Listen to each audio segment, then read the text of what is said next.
গত রাতে সাকিব আমাকে বলল, মা, আমি একটা অদ্ভুত স্বপ্ন দেখেছি। দেখলাম যে আমাদের বাড়িতে আরও একটা গোপন ঘর আছে। সেই ঘরে একটা বিশাল পুস্তকাগার রয়েছে। আমি আর রাহুল এখন আর কোনো কিছুতে অবাক হই না। আমরা জানি যে সাকিবের স্বপ্নগুলো সত্য হয়। আমরা আজকেই সেই পুস্তকাগার খুঁজে বের করার চেষ্টা করব। সাকিব বল যে সেই পুস্তকাগারে অনেক পুরনো বই আছে যেগুলোতে বিভিন্ন গান লুকিয়ে আছে। সে আরও বল যে সেই বইগুলো পড়লে যে কোনো বিষয়ে পণ্ডিত হওয়া যায়। আমি ভাবছি যে এই তান্ত্রিক কত বড় জ্ঞানী ছিলেন। তিনি শুধু তন্ত্রমন্ত্রই জানতেন না, তিনি সম্ভবত বিভিন্ন বিষয়ে গভীর জ্ঞান রাখতেন। রিনাও এখন আমাদের এই রহস্য উন্মোচনের কাজে অংশ নিচ্ছে। সে বলেছে যে তার মনে হয় যে এই বাড়িতে আরও অনেক গোপন রহস্য লুকিয়ে আছে। আমার জীবনে এত রোমাঞ্চ আর রহস্য আগে কখনো ছিল না। প্রতিদিনই নতুন কিছু আবিষ্কার হচ্ছে। আমি মাঝে মাঝে ভাবি যে এটা সব স্বপ্ন নাকি সত্যি। কিন্তু যখন আমি সেই সোনার অলংকারগুলো দেখি, বা যখন সাকিবের ভবিষ্যৎবাণী সত্য হয়, তখন আমি বুঝতে পারি যে এসব সত্যিই ঘটছে। আমার মনে হয় যে আমাদের এই অভিজ্ঞতা অনেক মানুষের হয় না। আমরা একটা বিশেষ পরিবার। আর এই বিশেষত্বের সাথে আমাদের দায়িত্বও বেড়ে গেছে। আমি সাকিব আর রিনাকে সবসময় বলি যে তারা যেন এই ক্ষমতার অপব্যবহার না করে। এটা শুধু মানুষের কল্যাণে ব্যবহার করতে। আজকে আমি যখন রান্নাঘরে কাজ করছিলাম, তখন হঠাৎ মনে হলো যে এই কয়েক মাসে আমার জীবন কত পরিবর্তন হয়ে গেছে। আগে আমি একটা সাধারণ গৃহিণী ছিলাম। এখন আমি এমন একটা পরিবারের মা যে পরিবারের কাছে অতিপ্রাকৃত ক্ষমতা আছে। কিন্তু সবচেয়ে বড় কথা হলো যে আমাদের পরিবারের ভালোবাসা আর সম্পর্ক আরও মজবুত হয়েছে। আমরা একসাথে এই রহস্যগুলো সমাধান করছি। একসাথে এই নতুন জীবনের সাথে মানিয়ে নিচ্ছি। রাহুল এখন আর কোনো কিছুতে চিন্তিত হয় না। কারণ সে জানে যে সাকিব আর রিনা যে কোনো বিপদের আগে থেকেই জানিয়ে দেবে। আমিও এখন অনেক বেশি আত্মবিশ্বাসী হয়ে উঠেছি। আগে আমি সবসময় ভবিষ্যৎ নিয়ে চিন্তিত থাকতাম। এখন আমি জানি যে আমাদের ভবিষ্যৎ উজ্জ্বল। আমার মনে হয় যে এই গল্পটা এখানেই শেষ নয়। আমাদের জীবনে আরও অনেক রোমাঞ্চকর ঘটনা ঘটবে। আরও অনেক রহস্য উন্মোচিত হবে। কিন্তু আমি নিশ্চিত যে যাই ঘটুক না কেন, আমরা একসাথে থাকব। আমাদের পরিবারের বন্ধন আরও মজবুত হবে। এই যে আমার অদ্ভুত জীবনের গল্প বললাম, এটা সত্যিই ঘটেছে। আমি জানি যে অনেকে এই কথা বিশ্বাস করবেন না। কিন্তু যারা বিশ্বাস করবেন তাদের জন্য বলছি যে জীবনে অনেক কিছুই সম্ভব। শুধু আমাদের মন খোলা রাখতে হয় এবং ভালো কাজে নিজেদের নিয়োজিত রাখতে হয়। আর একটা কথা, এই ক্ষমতাগুলো পাওয়ার পরে আমি বুঝেছি যে আসল শক্তি হল ভালোবাসা আর পারস্পরিক সহায়তা। এই তন্ত্রমন্ত্র, এই অতিপ্রাকৃত ক্ষমতা, এসব তখনই কার্যকর হয় যখন আমাদের মন পবিত্র থাকে। সাকিব এখন একটা ভালো মানুষে পরিণত হয়েছে। তার মধ্যে আগের মতো কোনো বিকৃত চিন্তা নেই। সে শুধু পরিবার আর সমাজের কল্যাণের কথা ভাবে। রিনাও খুব বুদ্ধিমান আর দায়িত্বশীল হয়ে উঠেছে। সে তার ক্ষমতা ব্যবহার করে ভালো কাজ করার চেষ্টা করে। আর আমি আর রাহুল, আমরা আমাদের সন্তানদের সঠিক পথে পরিচালিত করার চেষ্টা করছি, যাতে তারা এই বিশেষ ক্ষমতাগুলো মানুষের কল্যাণে ব্যবহার করে। আমি বিশ্বাস করি যে সেই তান্ত্রিক আমাদের পরিবারকে বেছে নিয়েছিলেন কোনো বিশেষ কারণে। হয়তো তিনি জানতেন যে আমরা এই ক্ষমতাগুলোর সঠিক ব্যবহার করব। এখন আমাদের প্রতিদিনের জীবন অনেক বেশি আনন্দময়। আমরা জানি যে আমাদের ভবিষ্যৎ নিরাপদ। আমরা জানি যে যে কোনো সমস্যার সমাধান আমাদের কাছে আছে।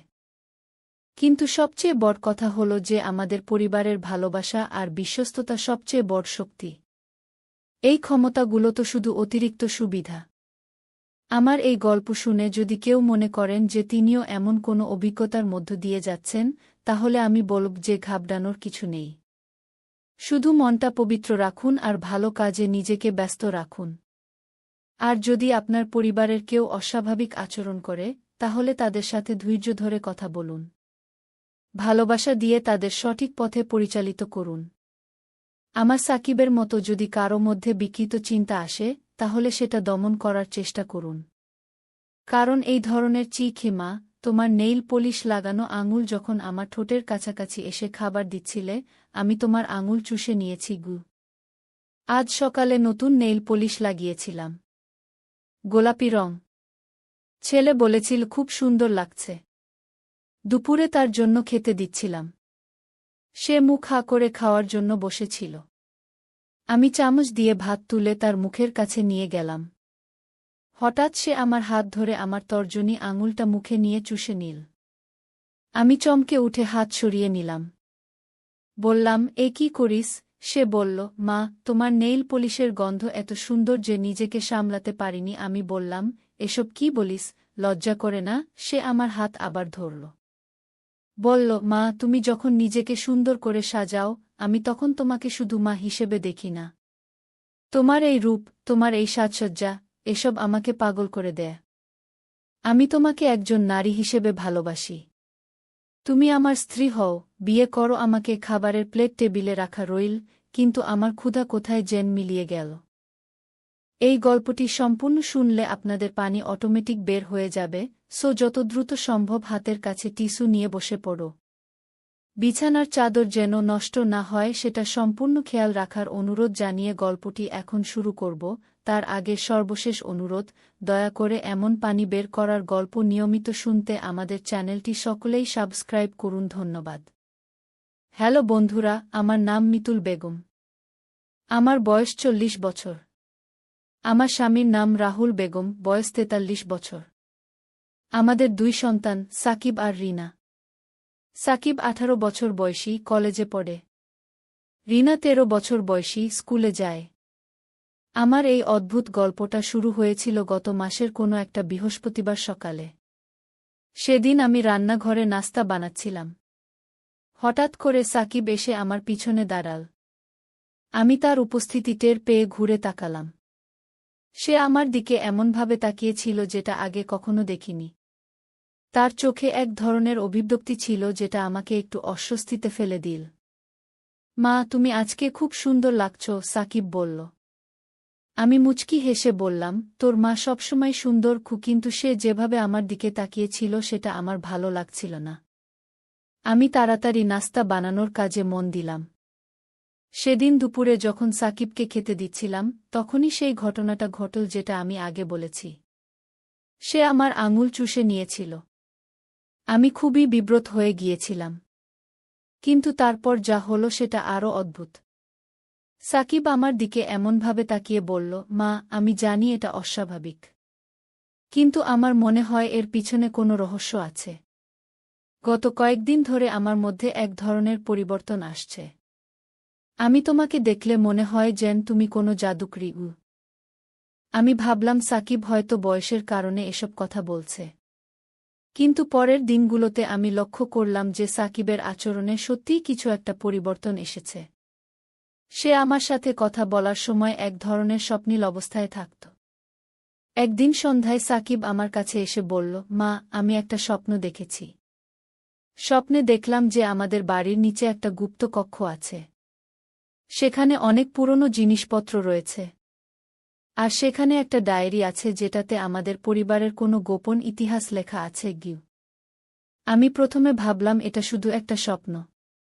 কিন্তু সাকিব এত নিশ্চিতভাবে বলছিল যে আমার মনে সন্দেহ জাগল। সে বলল, মা, আমি জানি তুমি বিশ্বাস করবে না। কিন্তু আমার মনে হচ্ছে আমার মধ্যে কোনো অতিপ্রাকৃত ক্ষমতা জেগে উঠেছে। পরের দিন সকালে আমি রাহুলকে সাকিবের কথাগুলো বললাম। রাহুল প্রথমে হাসল। কিন্তু যখন আমি তাকে বিস্তারিত বললাম, তখন সেও চিন্তিত হয়ে পড়ল। রাহুল বলল, দেখো, ছেলেটা বড় হয়ে যাচ্ছে। হয়তো কিছু মানসিক পরিবর্তনের মধ্য দিয়ে যাচ্ছে। কিন্তু 3 দিন পরে একটা ঘটনা ঘটল যেটা আমাদের সবার মনে সন্দেহ জাগাল। সাকিব সকালে উঠেই বলল, মা, আজ বিকেলে আমাদের প্রতিবেশী করিম চাচা এসে তোমার কাছে একটা পুরনো চিঠি দেবে।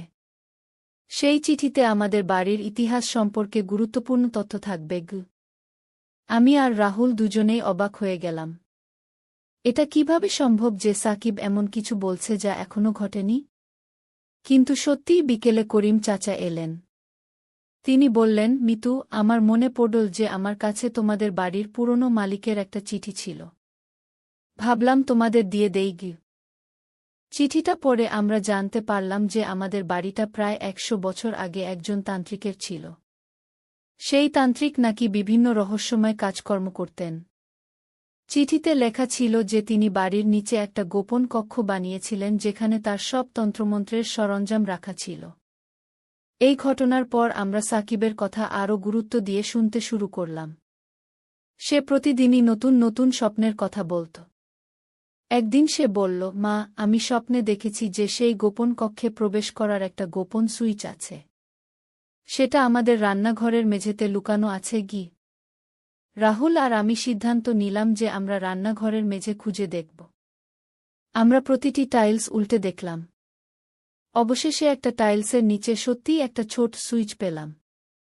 সুইচটা টিপতেই রান্নাঘরের একপাশের দেওয়াল সরে গেল এবং একটা সিডি দেখা গেল যা নিচের দিকে চলে গেছে।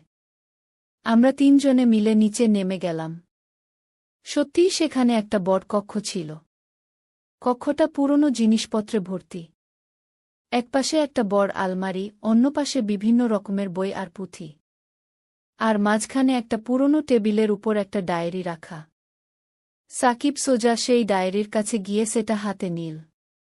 ডায়েরিটা খুলেই সে বলল, মা, এখানে লেখা আছে যে এই বাড়িতে যে পরিবার থাকবে তাদের সবচেয়ে বড় সন্তানের মধ্যে বিশেষ ক্ষমতা জেগে উঠবে গু। আমি ডায়েরিটা নিয়ে পড়তে শুরু করলাম। সেখানে লেখা ছিল যে সেই তান্ত্রিক এই বাড়িতে একটা বিশেষ মন্ত্র প্রয়োগ করেছিলেন। এই মন্ত্রের ফলে এই বাড়িতে যে পরিবার থাকবে তাদের সবচেয়ে বড় সন্তান ভবিষ্যৎ দেখতে পাবে এবং বিভিন্ন অতিপ্রাকৃত ক্ষমতা লাভ করবে। কিন্তু সেই সাথে একটা সতর্কবাণীও ছিল। লেখা ছিল যে এই ক্ষমতা পেলে সেই ব্যক্তির মানসিক অবস্থার পরিবর্তন হবে। সে তার পরিবারের সদস্যদের প্রতি অস্বাভাবিক আকর্ষণ অনুভব করতে পারে। এটা পড়ে আমার মনে হলো যে সাকিবের সাথে যা হচ্ছে সেটা এই কারণেই।